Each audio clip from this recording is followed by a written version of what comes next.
Good morning. Good morning. I am very happy to be here. It's amazing. We celebrate together the name of God. Thanks together. I thank God for allowing me this moment and the pastors who have given me their place so that together we can seek the voice of God and let it speak to our hearts. Let us pray. Lord, open my lips and my mouth will praise your holy name. Amen. Amen. We have all heard the parable of the prodigal son, right? Yes. If we think about it, can we see ways in which we are like the father on this story? Or the youngest son who left the house and wasted his inheritance? Or maybe the older brother who was very angry about the reception given to his brother? Let's see.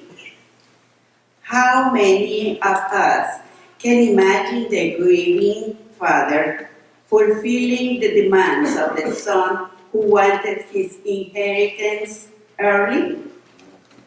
And we can even imagine him straining his eyes and trying to follow his son walking away in the distance. What was he doing afterward? Waiting and hoping, month after month. I am sure that every day he prayed and waited, prayed and waited. Now, let's think about the youngest son. When is an inheritance normally received? When someone dies. An inheritance is something that you receive that you did not earn. It's free. It is a gift. He knew that he would get it simply for being a son. He thought he had it coming. That was his sense of belonging.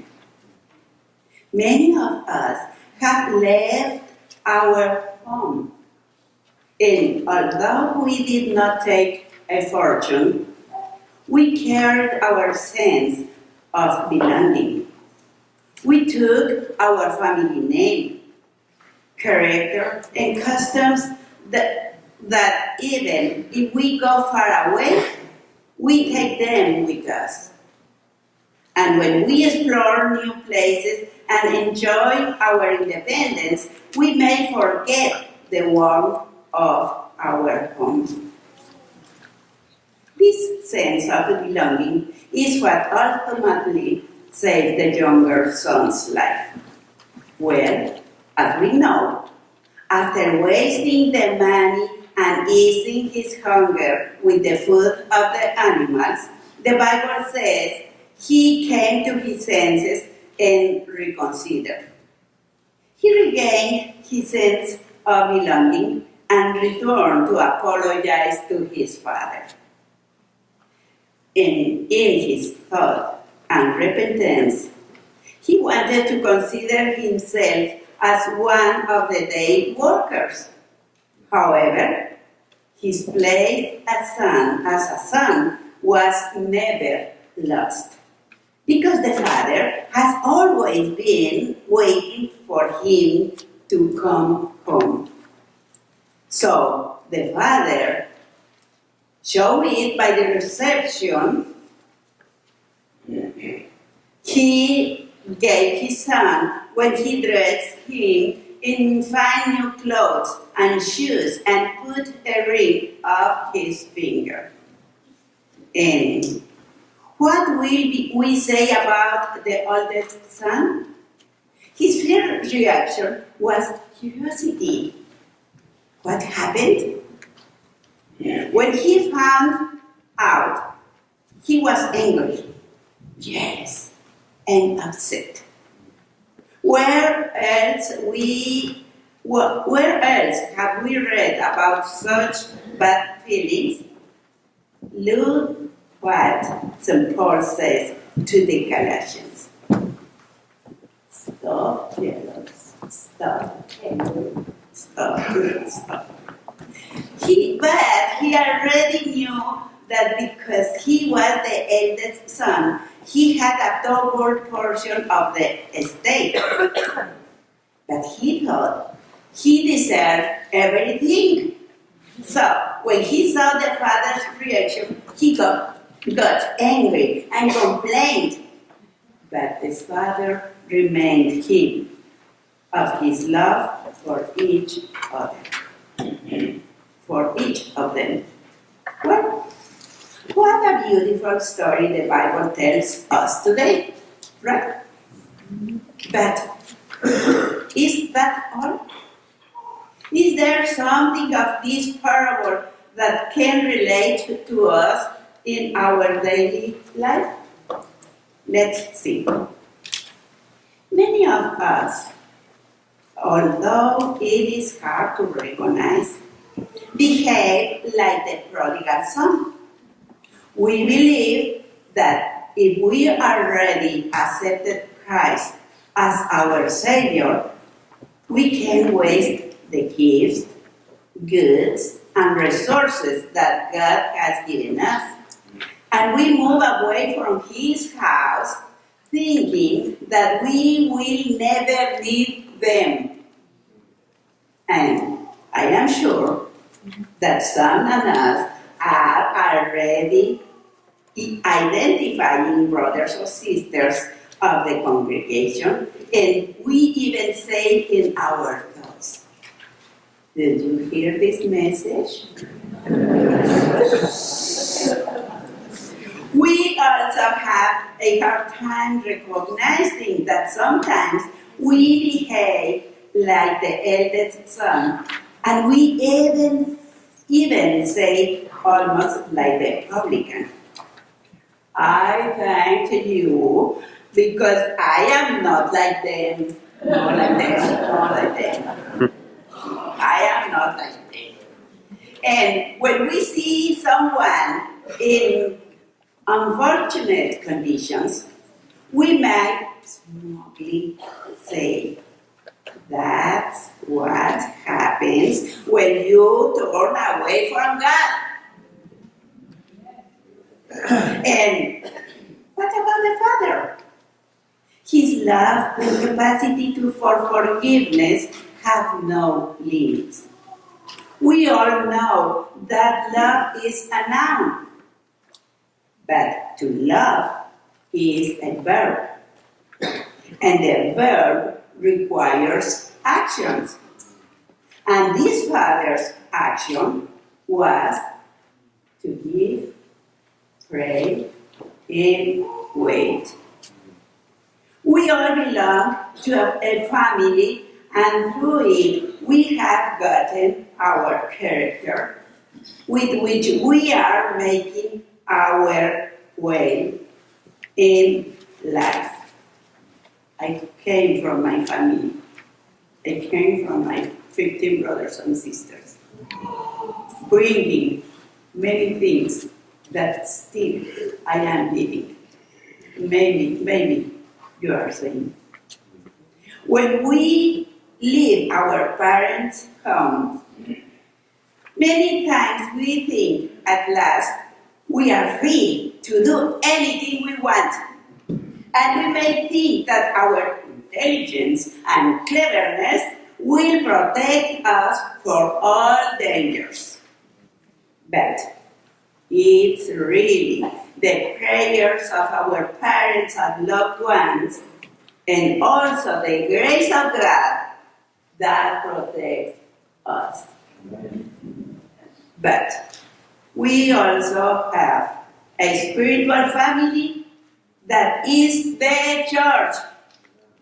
because we are the people of God. Amen. Say with me, we are the people of God. First United Methodist Church, Jackson Chapel, United Campus Ministry, and Buen Pastor. We are the people of God. Amen? Amen.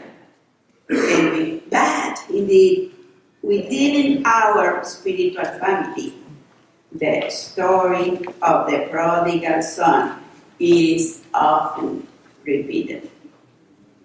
We may recognize those brothers or sisters who come to church and go and do not interact with their neighbor. Perhaps when we live here, listen, perhaps when we live here, we close our Bible and don't open it again until the following Sunday. Is that not also turning away from God? Or are we like the eldest son, when we feel we are the owners of the church and only dedicate ourselves to ordering and scolding those who do not do what we want?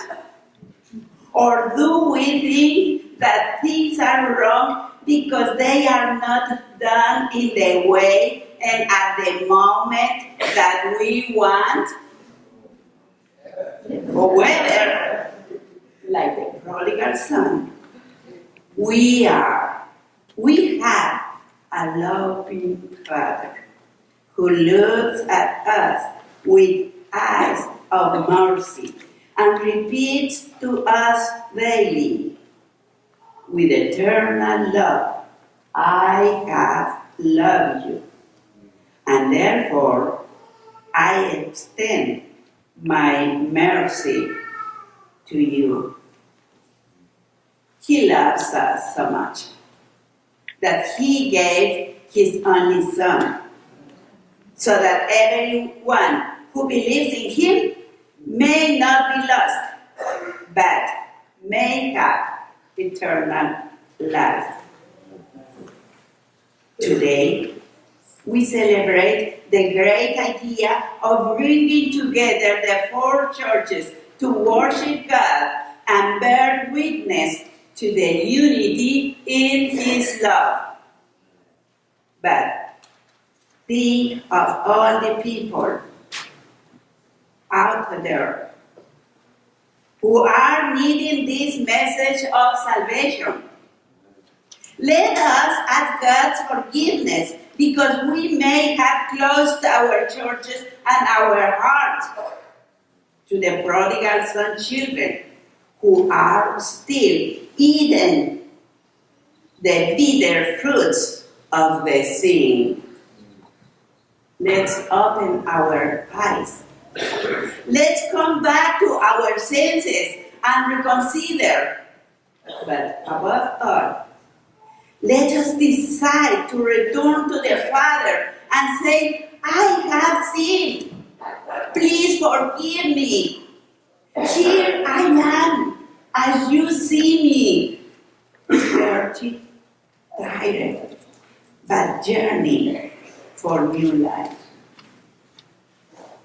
And the Lord will embrace us with clean new clothes. Because the one who is in Christ is a new creature.